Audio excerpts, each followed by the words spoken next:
இந்த கதை அன்பிலார் எல்லாம் தமக்குரியர் அன்புடையார் என்பும் உரியர் பிறர்க்கு என்ற குறளை விளக்குகிறது.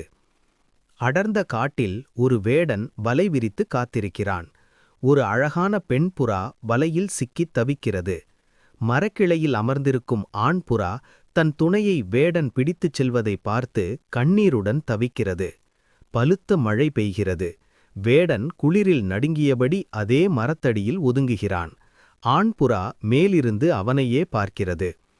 ஆண்புறா காய்ந்த குச்சிகளையும் இலைகளையும் வேடன் அருகில் போட்டு உரசி தீயை உண்டாக்குகிறது அல்லது வேடன் மூட்டிய தீயை வளர்க்கிறது. பசியால் வாடும் வேடனுக்காக ஆண்புறா கண்களை மூடிக்கொண்டு எரியும் தீக்குள் குதிக்கிறது. வேடன் அழுதுகொண்டே தன் வலையை அறுத்து பெண்புறாவை விடுவிக்கிறான். அவன் முகம் அன்பால் மாறுகிறது.